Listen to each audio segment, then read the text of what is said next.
부모님 발현 기념일 성모신신이사 오신 모든 분들 반갑습니다. 제가 지난 첫 토요일 성모신신이사를 여기서 봉헌하면서 이제 다 이루었다 이렇게 말했었는데 저는 13일에 미사가 있다는 것은 꿈에도 생각을 못했어요.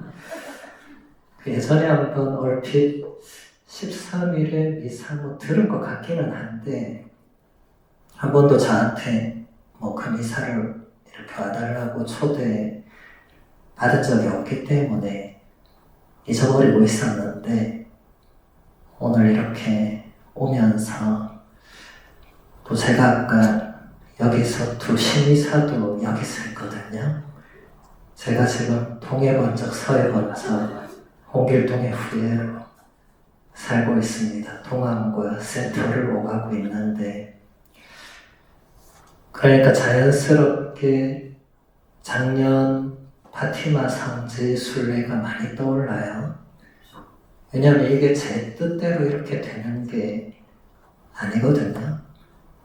여기 제가 오고 싶다고 오는 것도 아니고 오기 싫다고 못 오는 것도 아니고 성모님 뜻대로 이루어지는 건데 작년에 제가 바티마 성모 성지 순례를 하면서 그때 성모님의 메시지를 좀 받았는데 제가 그때 너무 그것을 좀 쉽게 생각했던 것 같습니다. 그냥 원래 그런가 보다 그런 거 있잖아요. 깊이 생각해야 되는데 그냥 다 성지에 가면 나름 메시지들을 받으시니까 그런가 보다 이렇게 생각했어요. 한국에 가면 제가 그때는 미국에 있었으니까 한국에 가면 내가 너를 쓸 때가 있다 이렇게 말씀을 하시던데 알아서 쓰시겠지 이렇게 제가 대수롭지 않게 받아들였는데 제가 며칠 전에 서울 명동에 갔거든요. 제가 옛날에는 명동에 놀러 갔어요. 근데 이번에는 파티마 성모님의 마리아 학교 피정을 제가 강의원 이사를 하러 갔어요. 우리 수녀님들 부탁하셔가지고 그걸 제가 KTX 타고 가면서도 내가 지금 왜 이러고 있나 이런 생각이 드는 거예요.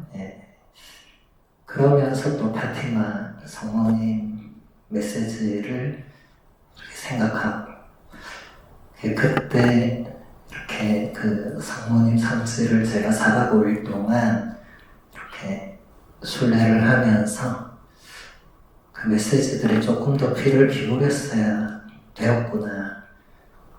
조금 더 깊이 생각을 했어야 됐구나.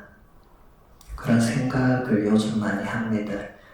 그래서 여러분들도 성모님 관련된 이런 모든 미사와 예식에 참여할 때 이 사소하다고 느껴지는 표징이나 메시지를 사소하다고 생각하시면 안 되고 그 깊이를 한번 생각해 보시면 좋을 것 같아요. 이게 매달 있다고 해서 당연한 게 아니거든요. 다음 달에 어떻게 될지 모르잖아요. 여러분 내일 살아있다고 누가 보장됩니까? 그러니까 이게 당연한 게 아니고 특별한 거죠. 그 특별함 안에 아무리 작아 보이는 메시지라도 성모님께서 나에게 뭔가 주시는 뭔가가 있을 수 있죠. 그것을 잘 보셔야 되겠습니다. 지난 월요일에 제가 강의를 성모님 승천에 대해서 1시간 반 동안 했거든요. 우리 프란체스카 수녀님이 강의 끝나고 저한테 오시더니 신부님 어떻게 숨도 안 쉬고 강의를 하세요 이러더라고요. 제가 강의 1시간 반 동안 물 한 번 안 마시고 이렇게 했는데 문제는 그렇게 열심히 했는데 강의록이 절반 이상 남았어요. 절반도 못한 거예요. 그래서 제가 오늘 들고 왔어요. 이렇게. 이거 뭐 다 하면 오늘 집에 아무도 못 가니까 그러면 안 되고, 갑자기 여러분 표정이 오늘 완전 잘못 걸렸다 이런 표정을 지으시는데, 한 부분만 보도록 하겠습니다. 뭐 이건 비전 강의도 아니고 지금은 미사니까 우리가 곧 내일부터 성부승천 대축일로 또 넘어가니까 이 강의 중요한 부분 하나만 보도록 할게요. 제가 교부들의 성모님 승천을 조금 얘기했었거든요. 그래서 그 끝난 뒷부분을 보니까 7세기로 갑니다. 7세기면 우리로서는 굉장히 과거죠. 그렇죠. 지금 21세기니까 7세기 하면 1400년 전이잖아요. 그러니까 굉장히 과거인데 교부 시대로 보면 7세기는 끝물입니다. 이제 마지막이에요. 마지막 교부들의 시대예요. 그 중에 한 분인 테오테쿠누스라는 이름을 지닌 교부가 성모님의 승천에 관해서 강론을 하셨던 것이 남아있어요. 1400년 전에 성모승천 강론이 남아있는 거죠. 그분은 성모님의 특권으로부터 성모님의 승천을 설명했어요. 그게 어떤 특권이냐? 먼저 예수님께서 강도에게 낙원의 문을 열어주셨어요. 그렇죠? 오른쪽에 있는 강도가 선생님, 오늘 선생님 나라 들어가실 때 저를 좀 기억해 주십시오. 이렇게 한마디 했는데 예수님 뭐라고 했습니까? 너는 오늘 나와 함께 낙원에 있을 거다. 이 강도한테 얘가 회개했는지 안 했는지 알 길도 없는 상태에서 그 한마디 했다고 낙원으로 바로 들어가 성인품이 올랐잖아요. 얘가 이 정도면 성모님은 어떻게 되겠느냐. 이런 논리입니다. 이해가 되세요? 예, 훌륭합니다. 그 다음 구약의 에녹이라는 인물 아시죠? 에녹은 죽지도 않고 하느님께 들어올려졌죠. 그리고 엘리야 예언자 다 아시죠? 엘리야는 불마차를 타고 하늘로 올라갔습니다. 그래서 테오테크노스가 얘기하는 거예요. 에녹과 엘리야가 이 정도면 성모님은 어떻게 했는가? 여러분, 에녹과 엘리야하고 성모님이 비교가 됩니까? 안 되죠. 그러니까 에녹이 그 정도고 엘리야가 그 정도면 성모님은 말할 것도 없다. 근데 왜 이렇게 얘기를 했냐면 교부들 시대에 성모님의 승천에 대해서 교부들이 거의 언급을 안 했어요. 그 이유는 너무 다른 것들을 먼저 해야 될 게 많았기 때문에 그렇습니다. 자세한 얘기는 제 월요일 강의에 다 있거든요. 유튜브에 들어가서 1시간 반짜리 힘드시겠지만 들어보시면 교부들이 왜 그때 이 얘기를 못했는가 다 설명되어 있고, 그래서 6세기 말 7세기부터 교부들이 성모님의 승천에 대해서 말하려고 하니까 이 성경이나 선배 교부들의 기록이 별로 없어요. 그러니까 이제 이런 논리로 설명을 하는 거예요. 이해되셨어요? 예. 이제 몇 분은 머리 아프기 시작하는 것 같네요. 예. 이런 왜 비교를 하는가에 대해서 제가 말씀을 드리는 겁니다. 에녹, 엘리야, 강도가 그렇게 되었다면 성모님이 영혼이 육신과 함께 낙원으로 옮겨졌다는 사실은 지극히 마땅하고 옳은 일이라고 강론을 했습니다. 동의하실 거예요. 성모님은 죽음을 겪으셨지만 하느님의 아드님을 잉태한 육신의 어머니시잖아요. 그러니까 그런 육신이 부패할 수가 없다. 그러므로 부패하지 않고 보존되었으며 천사들에 의해서 하늘로 옮겨졌다. 그러니까 성모님은 영혼과 함께 육신도 영광을 받으셨다. 이런 설명들은 제가 지난 월요일 피정 강의 때도 얘기했지만 이게 신비거든요. 여러분, 신비는 우리가 알아들을 수 있는 게 신비입니까? 없는 게 신비입니까? 예, 여러분이 알아들으면 신비가 아닙니다. 우리가 알 정도면 그건 신비가 아니에요. 여러분이 들었을 때 그런가 보다 하면 신비가 아닙니다. 뉴스 틀면 뭐 막 나오잖아요. 뉴스에서 그 여러분이 보고 그렇구나. 뭐 책을 읽었는데 그렇구나. 그런 건 신비가 아닙니다. 신비는 여러분이 딱 들었을 때 혹은 접했을 때 이게 뭐지? 그리고 그때부터 막 나름 생각을 해요. 도무지 이해가 안 돼요. 성전에 혼자 가서 막 기도를 해요. 그래도 이해가 안 돼요. 그게 신비입니다. 제가 지금 시간이 없어서 세세하게 설명은 못하지만 월요일 강의에 다 있습니다.